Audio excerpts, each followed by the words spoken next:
할렐루야.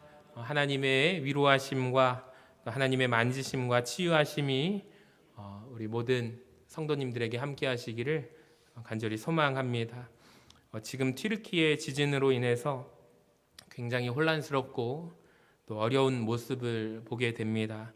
속히 이 사태가 진정되고 해결되기를 정말 간절히 소원합니다. 또 우리 교회가 한 주간 동안 큰 슬픔에 잠겼는데요. 우리 지난 월요일에 국기봉 권사님께서 소천하셨다는 연락을 받고 우리 많은 분들이 또 어렵고 힘든 마음으로 한 주간을 보내셨습니다.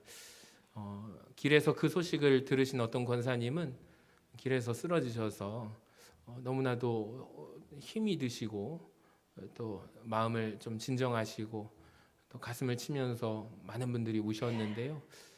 왜 이런 일이 일어났을까 우리가 알 수는 없지만 바라기는 우리 권사님이 살아생전에 또 기도에 또 헌신했고 또 가정을 위해서 기도했던 그 기도가 열매 맺기를 원합니다. 저도 장례를 주관하는 가운데 한 두 밤 정도를 아예 잠을 못 잤어요. 그래서 계속해서 교회에서 우리 권사님이 보이고요. 저에게 찾아오셔서 목사님 기도해 달라고, 목사님 안수 기도해 달라고, 목사님 제가 어렵고 힘든 마음으로 너무나도 힘든 가운데 있는데 우리 하나님께서 위로해 달라고, 우리 그 권사님의 모습이 너무나도 눈에 선합니다. 많은 분들이 우리 국기봉 권사님 이름 석자에 그 모습의 헌신과 그 아름다운 그 모습을 우리가 다 기억합니다. 바라기는 유가족들 위해 귀한 위로가 함께 하기를 원하고 또 우리 권사님이 보여주신 귀한 헌신의 마음과 또 사랑의 마음을 우리가 기억하며 또 우리가 권사님처럼 또 그런 아름다운 모습으로 하기를 원합니다. 저도 장례를 주관하면서 마음의 확신과 소망이 들은 게 우리 권사님 천국 가셨지, 우리 천국에 입성하시고 천국으로 이제 주님 품에 안겨서 더 이상 아픔과 슬픔과 고통이 없는 천국에서 주님 품에 평안히 안식하셨음을 믿습니다. 그래서 환송 예배로 드리고 또 유가족들에게 바라기는 우리 권사님의 기도가 응답되기를 원합니다. 혹시 우리 권사님들 중에도 많은 분들이 너무나도 마음 아파하시는데 오늘 말씀을 통해 위로받는 시간이 되기를 원합니다. 제가 오늘 본문 24절을 묵상하면서 이런 생각이 들었습니다. 한번 보세요. 이튿날 가이사랴에 들어가니 고넬료가 그의 친척과 가까운 친구들을 모아 기다리고 있었습니다. 이 한 구절을 보는데 너무나도 큰 마음의 위로와 은혜와 도전이 들었습니다. 여러분, 지금 고넬료가 베드로를 청해 놓고 베드로를 만나기 위해서 온 가족이 모여서 기다립니다. 단지 온 가족만이 아니라 친척과 가까운 친구들까지 모아서 기다리고 있는 모습이 나옵니다. 저도 어려서부터 목회자 가정에서 자라서 온 가족이 한 30명에서 많게는 50명까지 한 가족이 다 모여가지고 기도하고 찬양하면서 추도 예배, 어머니 아버지 추도 예배를 할 때 예전에는 그런 모습이 있었어요. 목사님, 우리 성도들이 신방 올 때까지 찬양하면서 모두가 한결같은 마음으로 기다렸던 마음이 듭니다. 저도 어렸을 때 그 딱 갔을 때 그 엄숙하고 예배를 사모하는 마음의 자리에 가면 저도 거기에 자리에 가서 예배를 드렸던 모습이 기억이 납니다. 여러분, 우리도 가족들을 모을 때가 있죠. 친척들과 친지들을 모을 때가 있어요. 주로 요즘에 보니까 결혼식 같은 행사가 있을 때, 경조사가 있을 때 모읍니다. 여러분, 그런데 고넬료를 보세요. 하나님의 말씀 듣기 위해서 온 가족을 초대하고 있어요. 얼마나 간절하게 얘기했을까요? 너희들 꼭 와야 한다. 그리고 친구들에게 꼭 오라고. 중요한 만남이라고. 꼭 와야 한다고. 얼마나 많이 설득했을까요? 여러분, 우리가 한 차례라도 말씀 듣기 위해서, 예수님을 소개하기 위해서 혹시 주변의 이웃들과 친구분들 혹은 가족들을 여러분 모아보신 적이 있으십니까?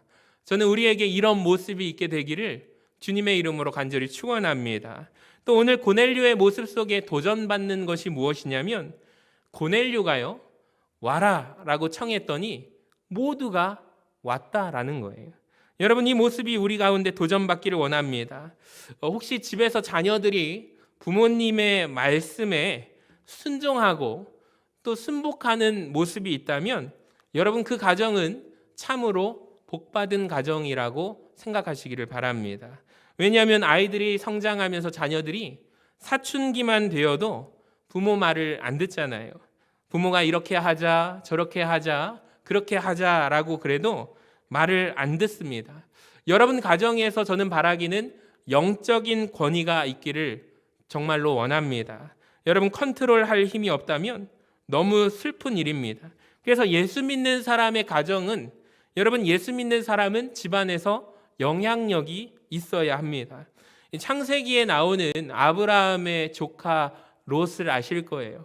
여러분, 이 조카 롯의 가정의 비극이 무엇이었냐면 소돔과 고모라 성이 곧 멸망한다고 이 조카 롯이 달려가서 자기 가족들에게 알리는 거예요.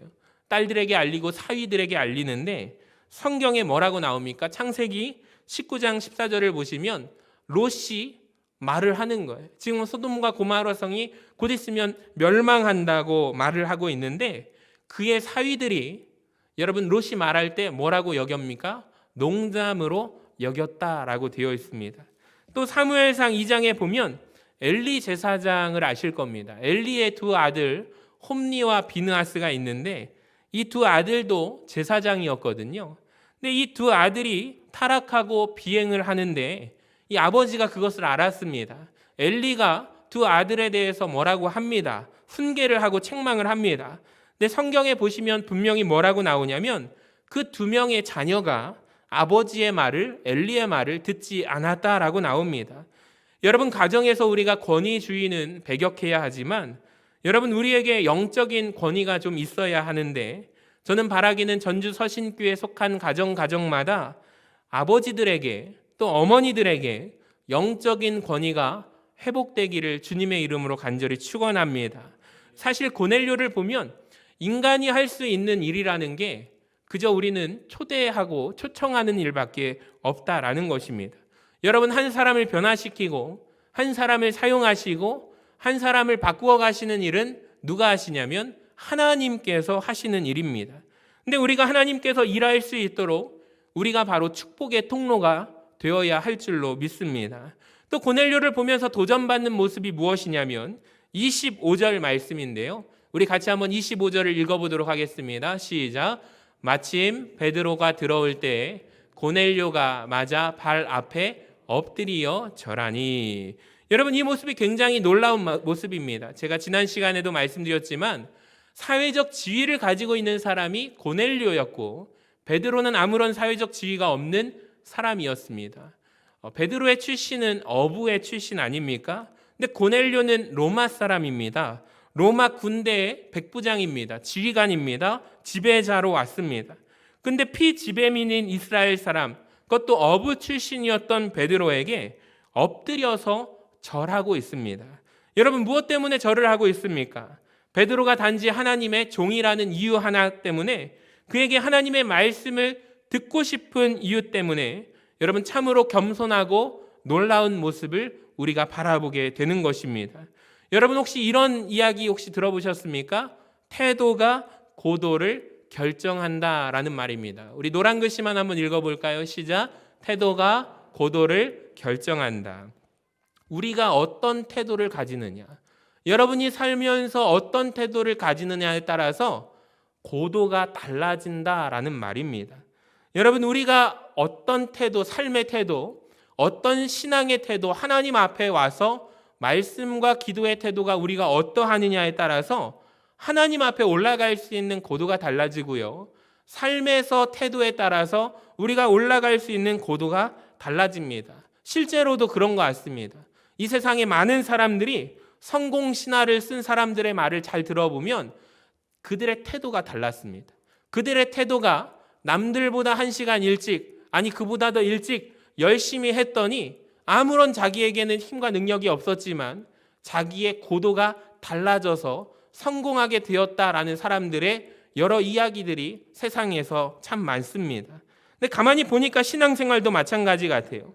하나님 앞에서의 우리의 태도, 여러분 그 태도가 은혜 받음을 결정한다라는 것입니다. 그러니까 하나님이 제일 좋아하시는 사람이 있는데요, 어떤 성도를 제일 좋아하시냐면 겸손한 성도를 좋아하신다라는 것입니다.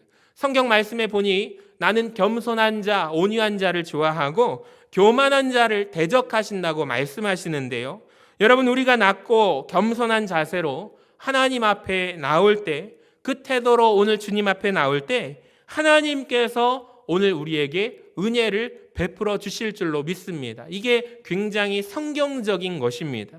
여러분 홍수가 났을 때 한번 보세요. 높은 산이 잠깁니까? 홍수가 나면 높은 산은 잠기지 않습니다. 여러분 마찬가지로 우리의 마음이 높고 교만한다면 절대로 내가 은혜 받지 못합니다. 설교자가 조금 시원찮을지라도 우리의 마음이 낮고 겸손할 때 저지대라면 여러분 모두가 잠기고 은혜 받게 되어 있습니다. 비가 많이 오지 않았는데 저지대는 항상 잠깁니다. 여러분 내가 마음을 낮고 겸손하게 오늘 하나님 앞에 사모하는 마음으로 나아갈 때 여러분 어떤 마음에도 말씀에도 은혜를 받게 될 줄로 믿습니다. 제가 새벽에 마태복음 강해를 하고 있는데 보니까 주님께서 씨 뿌리는 비유를 말씀하십니다. 거기 보니까 주님이 말씀하시기를 씨가 문제가 아니다라고 말씀하십니다. 무엇이 문제냐면 밭이 문제다라고 하셨습니다. 그래서 씨의 비유보다 여러분 씨와 밭의 비유입니다. 밭이 문제라고 주님이 말씀하셨습니다.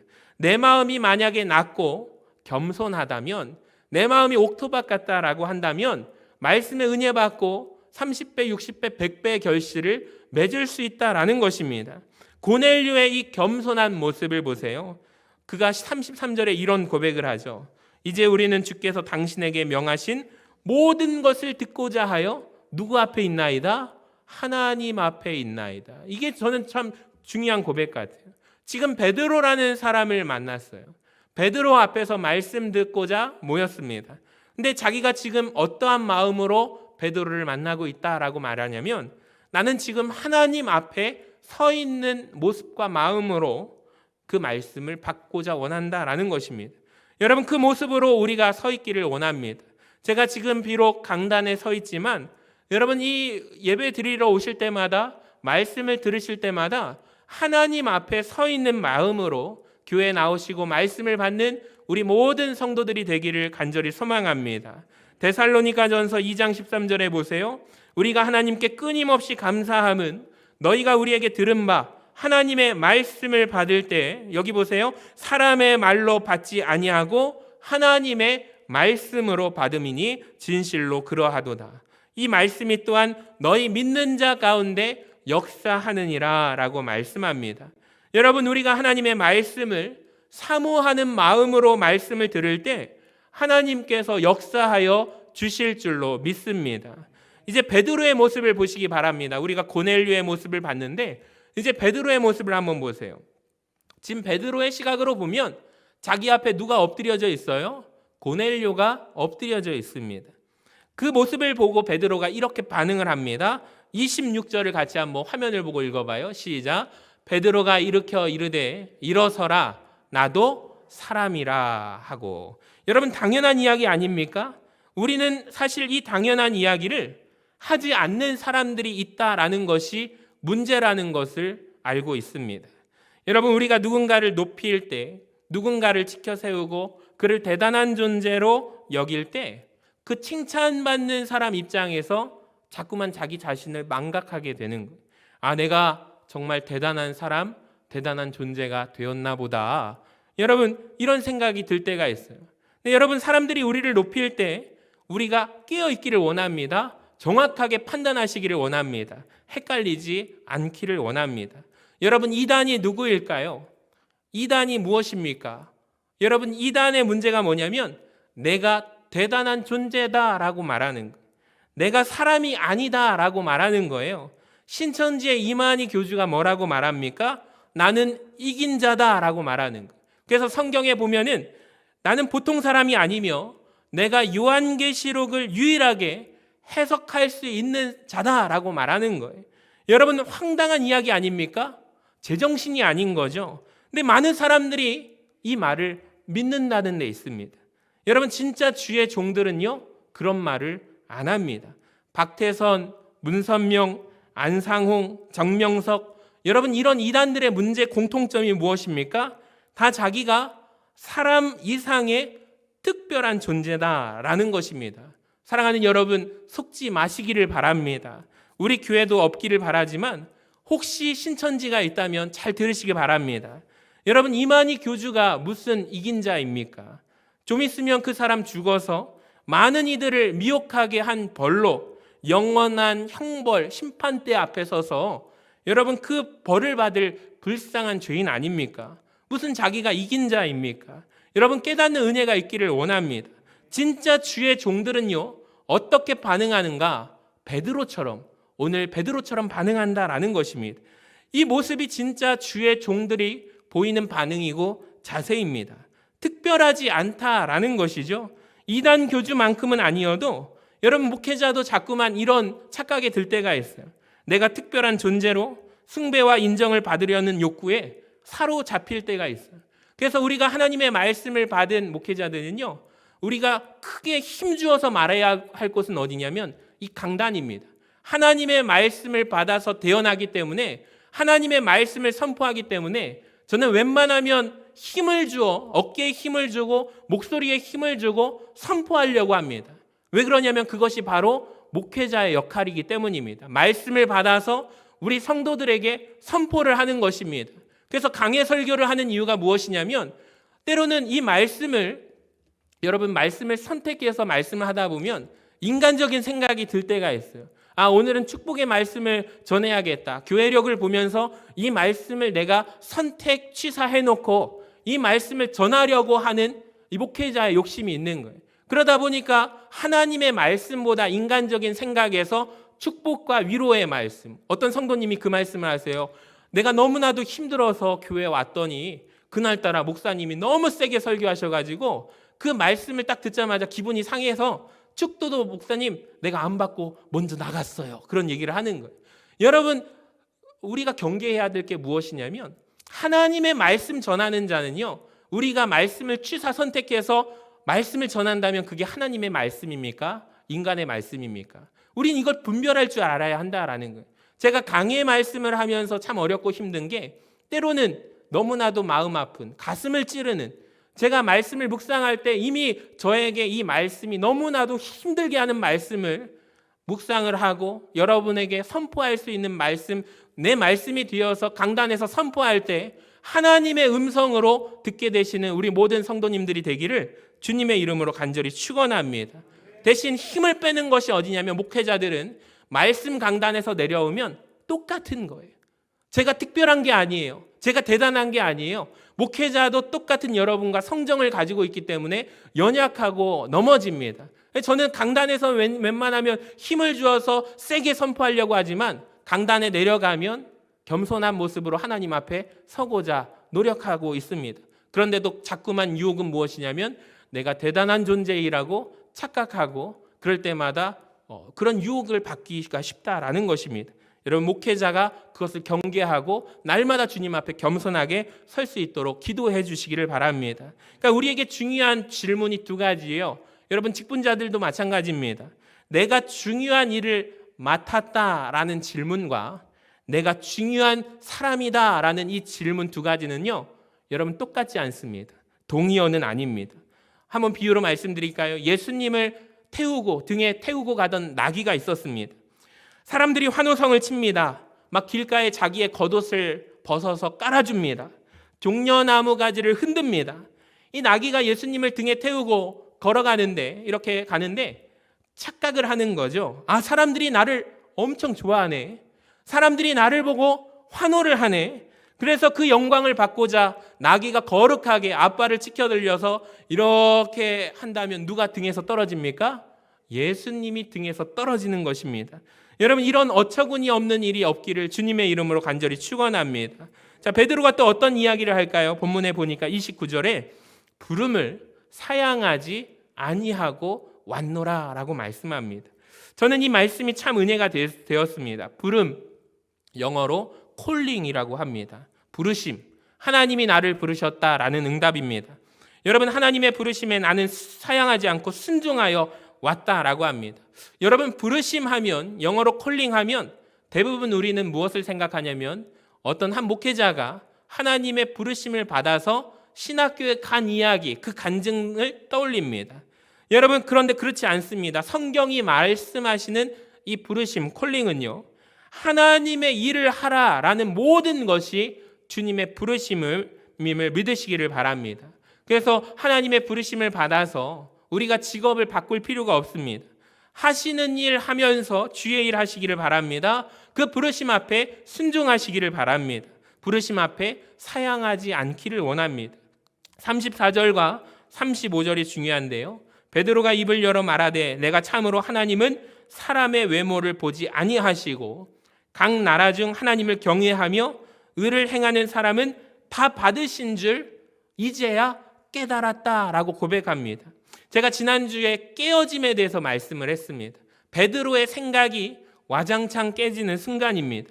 특별히 이 부분, 사람의 외모를 보지 아니하시고, 하나님은 사람의 외모를 보지 아니하시고, 이 영어 성경에 보니까 하나님은 누구를 편애하지 않으시고 라고 되어 있습니다.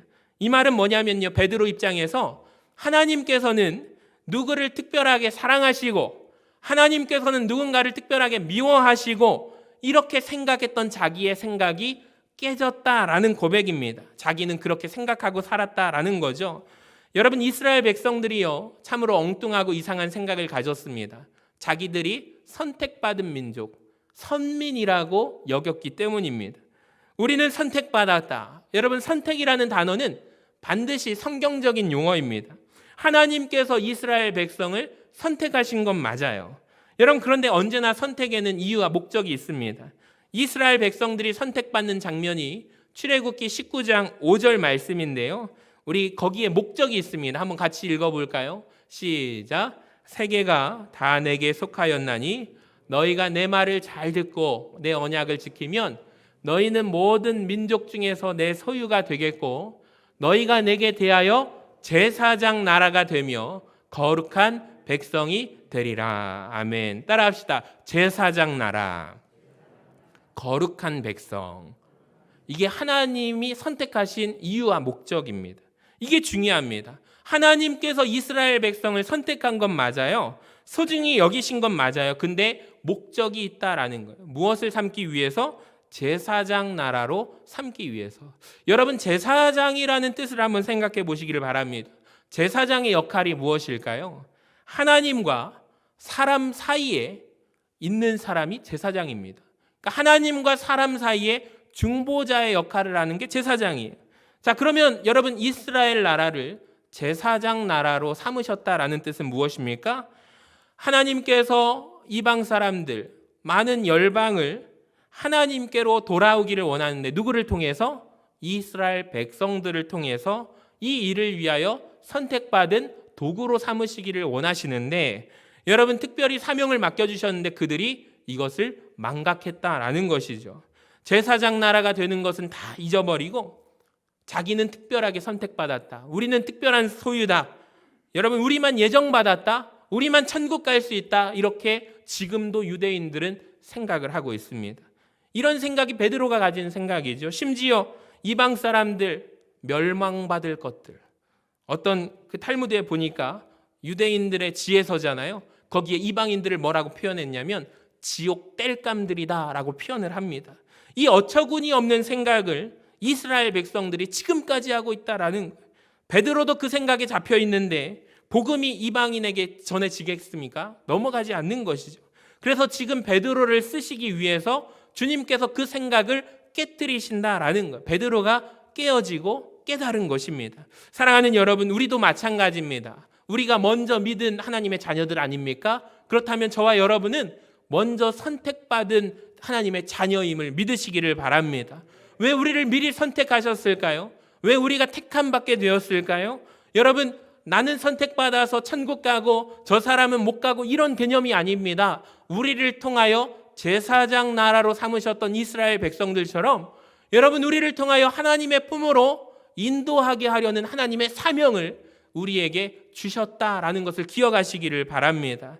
그래서 사도행전 10장에서 베드로가 한 이야기가 무엇이냐면 하나님은 진짜 모든 사람을 다 받으시는구나 라는 것을 베드로가 깨달은 거예요. 여러분, 택함은 먼저 있습니다. 41절을 보세요. 모든 백성에게 하신 것이 아니요 오직 미리 택하신 증인 곧 죽은 자 가운데서 부활하신 후 그를 모시고 음식을 먹은 우리에게 하신 것이라. 택함은 있었습니다. 누구를 먼저 택했냐면 제자들을 먼저 택하셨죠. 성경에 미리라고 나와 있습니다.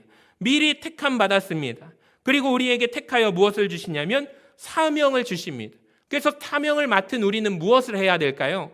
42절을 우리 같이 한번 읽어봐요. 화면을 보시죠. 시작. 우리에게 명하사 백성에게 전도하되. 따라합시다. 전도하되. 하나님이 나를 택하셔서 우리에게 원하시는 것은 무엇인가? 전도의 도구로 삼으신다라는 것입니다. 그래서 43절에 보시면 그를 믿는 사람이 다 그의 이름을 힘입어 죄사함을 받게 되는 줄 믿으시기를 바랍니다. 누구든지 예수 믿으면 구원을 받게 됩니다. 우리는 먼저 택함받은 존재라면 우리가 힘써서 예수를 알지 못하는 사람들에게 전하는 사명이 우리가 기쁨으로 감당할 수 있어야 할 줄로 믿습니다. 자, 44절에 보세요. 베드로가 이런 설교 말씀을 전할 때에 베드로가 이 말을 할 때 성령이 말씀 듣는 모든 사람에게 내려옵니다. 여러분, 성령님은 언제 체험이 됩니까? 우리가 성령 받으려고 하면은 여러분 기도할 때 맞습니다. 근데 기도할 때도 성령님이 임하시지만 여러분 놀라운 사실은 하나님의 말씀을 내가 들을 때에도 여러분 성령님이 임재하심을 믿으시기를 바랍니다. 오늘 이 시간에도 말씀을 나눈 순간에 우리 주님께서 우리 가운데 임재하여 주셔서 우리를 말씀을 조명하게 하시고 말씀을 깨닫게 함을 믿으시기를 바랍니다. 47절을 우리 같이 한번 읽어볼까요? 시작. 이에 베드로가 이르되 이 사람들이 우리와 같이 성령을 받았으니 누가 등이 물로 세례 베품을 금하리오 하고. 아멘. 여러분, 명하여 예수 그리스도의 이름으로 세례를 받게 됩니다. 그러니까 여기 보니까 성경에 보니까 물 세례와 성령 세례가 동시에 나온 본문이 이 본문의 말씀이에요.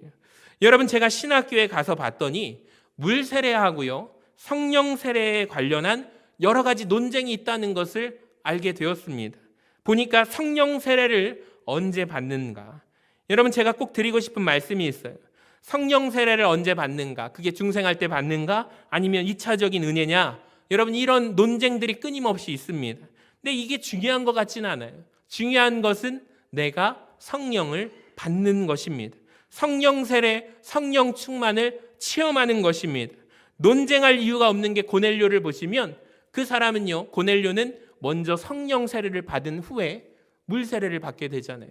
여러분, 우리가 교회에서 세례를 베풀 때 물 세례를 먼저 받으신 분 중에 나중에 기도하고 뜨겁게 하나님 앞에 기도함으로 성령 세례를 받는 분들이 계셔요. 근데 어떤 분은 물 세례를 받을 때 동시에 성령 세례를 받으시는 분들도 있어요.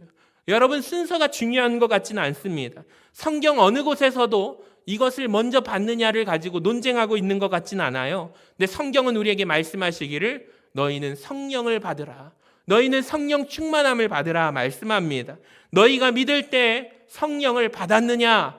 사도행전 19장에 질문하고 있습니다. 사랑하는 여러분, 오늘 말씀을 들을 때 여러분 성령님이 여러분 듣는 말씀을 조명하여 주시기를 원하고 깨닫는 은혜가 우리 모두에게 있기를 원합니다. 사랑하는 여러분, 사도행전 10장을 마치겠습니다. 오늘 고넬료하고 누가 만나죠? 베드로의 만남. 여러분, 이 만남을 보면서 저는 어떤 생각이 들었냐면 여러분, 참으로 귀한 두 사람의 만남이다라고 생각이 들었어요. 여러분, 이 만남 가운데 누가 계셨습니까? 누가 주선하셨습니까? 하나님이 가운데 계셨어요.